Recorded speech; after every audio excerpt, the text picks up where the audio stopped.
I learned everything I know from watching YouTube.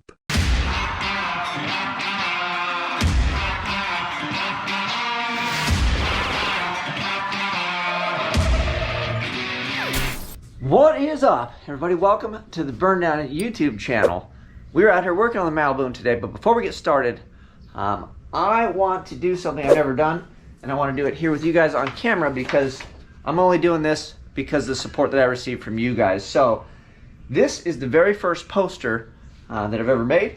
This is going to be the very first one that I ever signed. I figured I'd do it here with you guys so you can see that I appreciate the support, and it's neat. I want to enjoy the ride, you know, as we go and we grow on YouTube. It's been an exciting journey. It's been a lot of work, but it's also been a lot of fun. So this is for Jeremy Hayes. We're going to sign this, and I'm going to roll this up and stuff it in a tube and send it out to you this week. So you can look for it in the mail. Hopefully by the time this video drops, it's either close to you or maybe you have it depending on where you live. So I'm going to sign this bad boy, and I appreciate it. And I'm going to apologize for the chicken scratch for you and for everybody else that got posters because I'm terrible. But let's get this thing signed. Knock the dust. Dust is free, by the way. The dust comes with purchase. So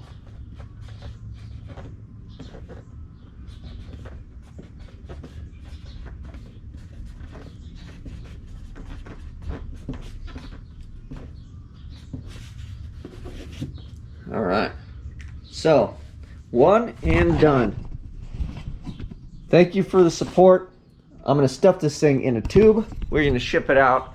I read it to you because maybe when you get it you can't read my chicken scratch, but I appreciate everybody. Go check out burndownmerch.com. The stuff is live. We got a shirt, we got posters, and we got some new stickers, and all the proceeds are helping get me and the boom and the wife to Rocky Mountain Race Week 1.0. Granted, tickets, hotels, and stuff are already paid for. We're still gonna need fuel, food, lots of luck. If you could buy me some luck, that's what I really need. Anyways, enough about that. Let's show you where we're at over here on the boom. So I was out here working yesterday on cold side. I got my V-band in from VS Racing through my boy Ryan. We got this in, and then this was my joint, and then I had to take the grill off to fit this. This is all basically like one long donkey shot. And I was getting frustrated. This fit isn't really that great, but I was kind of like, oh, we're cool with it. But this V-band didn't want to really clamp perfectly, and it bothered me, so I just quit for the day. And what we're gonna do today is I have this tacked, and then I have this tacked for fitment. So I don't really like how this fits technically when we take the V-band off. There's like a little bit of a gap, and I was like, oh, I'll squish it together with this, but I want it to fit perfect in this to clamp it. I don't want this to make it fit, if that makes sense. And then also, we're gonna cut this free because this weld is gonna be a lot easier to do without having to manage this big old donkey pipe attached to it. So we're gonna pull this off, cut these tacks free, weld this guy up, and then we'll come back and address this fitment, and it's gonna be much better. So sometimes when you're working on things, even if you're kind of, you know, I'm under pressure and I'm trying to get this thing moved forward as, you know, quickly as possible, I really don't want to come and do things twice like the cooler here. So that's why I quit yesterday. A couple tacks are easy to cut loose and get started. So let me cut these free. We'll put that thing on the bench, and then I'll bring you along when we try to booger weld this thing up. Beads and boogers, baby. Let's roll. Figured I'd give you guys an update on poor little Fruity-Doo.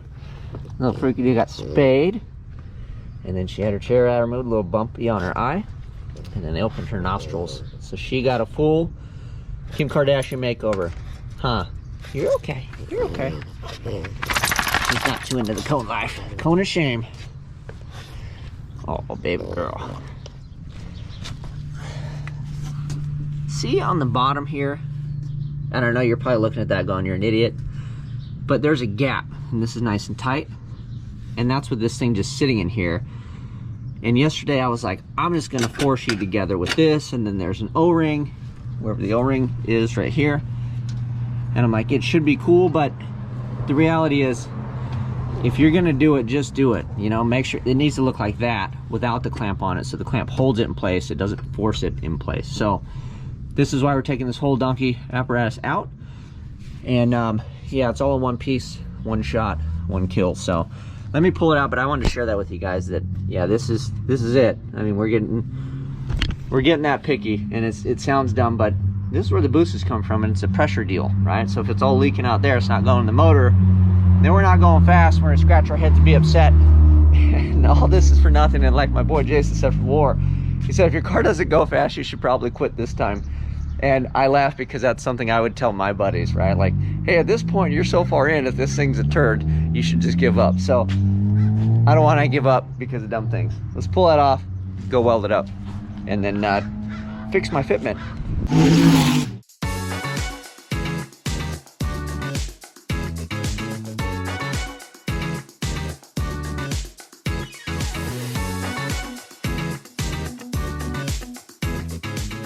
All right, hot off the welding table. Yeah, I can't even touch that yet. So, there you go, boys. Beads and boogers. So, when it's easy to do, it's easy to do, right? And then you get in here, geez, man, with the little tight radius.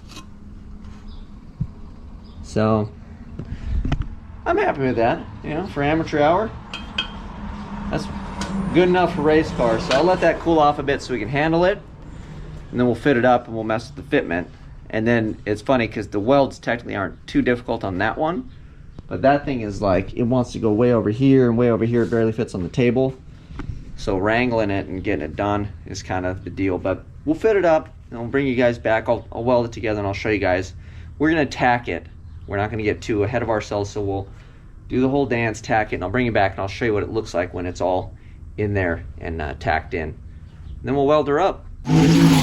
So the fit on this is awesome, and then I was able to bolt this down and then grind this thing in place so you can see our fit. And if I one-handed, it's a little hard, but I can move it around a little bit and we can get it to kind of do the deal. So work on it a little bit more. Looks like the bottom edge is touching here as well as the back. That gap isn't terrible, but I don't want to take any chances with the old amateur skill set, if you know what I mean. So I'll mess it a little bit more, but I think we are going to work out, boys. Whoop. All right, we got the big old donkey pipe welded up. We've got some beads, boogers, and contamination. So we got the trifecta on that weld. I'm pretty excited about it. And then we're gonna let this thing cool down because she's smoking hot. And we're gonna try to fit it on the boom. And then I don't have the little guys to hold this on here.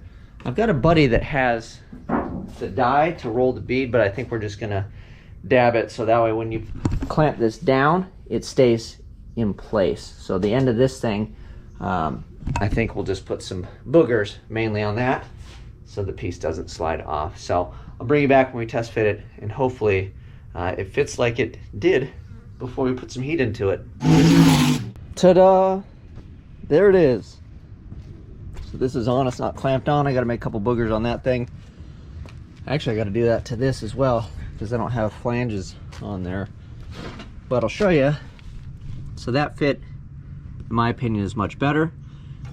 And that's just pushed on there without this in place. So obviously we clamp it down, that should close it up. So there we go. Like I said, I'll just make a support on one of these ends here, probably on that end, because this end should be locked in pretty good with the V-band. So maybe I'll do some sort of something over here that we can just clamp it to, right, to keep it from banging and bashing on stuff. We got a cold side, boys. So I'm excited. That was a long road, man. Long journey. A lot of learning to get that thing done. So I'm happy with it. And we'll just put some boogers on the end of it. I don't need to show you guys that. And then when we get to the water pump fiasco, I'll bring you back when we get that far. We'll keep on rolling. Okay, I lied 2 seconds ago. We still need a blow-off valve. So we're not 100% complete on the cold side. But I think we will plumb that in this pipe here. I want to get all this stuff situated, then we'll see what kind of room we have. I'd like to keep the blow off here versus like anywhere down here or far away for the reference line to be short, right? So I think that will be the plan. I mean, I guess we could stick it to this thing, but I don't know. I don't really want to. We'll just stick it on a pipe, you know, wherever it fits. But technically, we're 95% done with the cold side. We got everything out the front of the motor. I have it supported here. We got this loose so we can bolt all the stuff in. And if you missed the episode, right?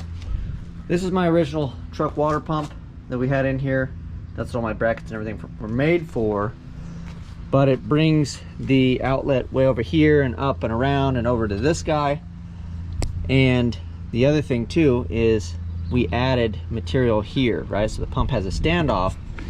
So you have to figure that out with the spacing because it has to work with your balancer, right?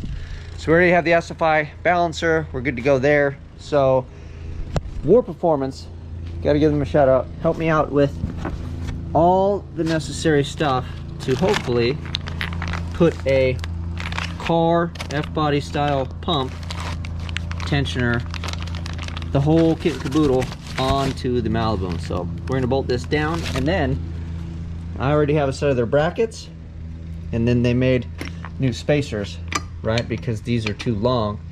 So they took the spacers down, so now this should all line up as well. So big shout out, go check them out. If you're doing stuff, they got all kinds of problem solving things, and even stuff that you may not think that they have. Hit them up. Ta-da! Look at how beautiful that is. Man, that thing fits like a glove. I believe that this is a little water port guy here. Correct me if I'm wrong. And then we have this one here. So I'll have to pick which one goes up into the manifold thing. Probably maybe this one, because that one, if you put a fitting in it, it looks like it's harder to get to. This one might be easier to get to, but we'll make that decision when everything's in the way. But I'll have to remember to plug those up. And then I believe I have the little U guy for this. Usually I just pull these out and plug them, but I got the little U guy, and we'll just wrap some heat wrap around it or whatever I think will be the plan. And then this isn't a swivel guy. I'll steal the swivel guy off of here. So my old bottom hose works. This one, this just goes bada boom, bada bing. So that's exciting. So that's pretty good. And then on the top portion, this used to be our jam right here. MIG welded stainless, baby. Look at that. Ooh, look at the beauty. Right, and then I welded this dude on here and all the fun stuff, and then I had to step it for the different sizes. Look at those boogers, dude. Anyway, we'll steal this guy. This should be the correct size for the water pump. We'll put it on there and then see what kind of new apparatus we gotta construct. And I believe I have some aluminum, so maybe we'll continue with the aluminum welding today, depending on what I have in my stack of goodies. So let me dig it all out. I'll show you guys what we come up with. Looked in my magic box of stuff. JMD Tubing has you covered for this stuff, and then this one they already put a little bead on the end, which is rad. So what we'll do is we will pick a section of this and then weld a section of this into that, right? And then I'll probably just put some boogers like we did here on this guy. That way it'll stay in place when the temps come up and it wants to push its way out of said deal. So let me measure this up. We get on the welding bench, and I'll show you guys how I'm going to stick the larger pipe into the smaller one. All right, we have our pieces. I cut the end off of the long one. That's the larger piece that's going to go in the radiator. And we got the little guy that's going to go into the hose where the water pump comes out. But we've got this whole deal. We got the hot dog in the hallway. So I'm going to share with you guys what I'm going to do. I'm just going to basically shrink this edge to fit tighter around this so we can get a decent weld. How are you going to do that? Well, this is how I do it with stainless typically. Get a old crescent wrench, crescent hammer, hammer wrench. There's lots of terms for this thing. Now it's a tubing shrinker, right? So essentially I put it small enough to where you can get on the end of this, and I'll come in like a 1/4 inch or so, and then just pull it down ever so slightly, and then walk it all the way around the tube. I can't do it one-handed on camera, so let me see if I can do it two-handed. So you just stick the dude in there, give her like a 1/4 inch or so, and then you just push down ever so slightly, and then you walk it around. And what that's going to do is that's going to bring this edge, fold the edge down. And you got to go little by little bit. You can't make big old strides because then it won't be an even circle. And then if we keep walking it around, and then don't get all froggy with it and He-Man, that's just aluminum. I know you're a buff dude and you probably work out at the gym, but be gentle with it. It's not an egg, but you know. And then when you work it and you walk it all the way around, you come back to the start. I don't know how far we are. That's why I'm rambling and talking, trying to get it all done in one shot. I think we're pretty close. You can kind of eyeball it, you know? Let's give her a gander. So, I don't know if that shows up on camera, but our fit is a little bit better, right? So this is also what I call sneaking up on it.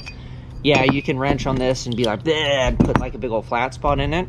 You're not gonna do yourself any favors. You're just gonna have to go backwards. So just do a little bit, check it a little bit, and then you'll see it'll start to get tight, and then you can walk it around. If you're uneven, this is gonna be up or down depending. So it's gonna take a bit of effort, but I'm gonna show you guys. I'll bring you back so you don't have to watch me be an idiot and say random nonsense. But I'll show you what the fit looks like. And then the other thing I did, a favor to myself, I have one short piece and one long piece.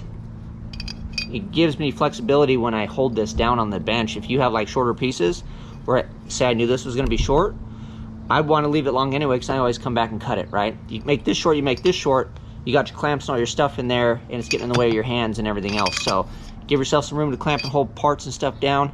Gives you a little bit of flexibility. I've learned that on the little bench that I got over there. And life's gonna be good. So I'll bring you back when the fit looks better. After some effort in shrinking the end of this, you can see it kind of looks like a bullet now. When we put the old hot dog in the hallway, we are a lot tighter. So I'll show you guys. Right, so that is a much better fit. You're gonna weld it, you're gonna look like a hero. All your friends are gonna wonder how you did it. But I'll tell you what, if you liked my speed secret I just gave you, you better be subscribed, because that is some valuable knowledge. It's gonna take your cooling game to a whole new level. I should have saved that for the cool down. Anyways, let's put this on the bench, weld it up, and then we will cut it down. I'll show you guys what we end up with.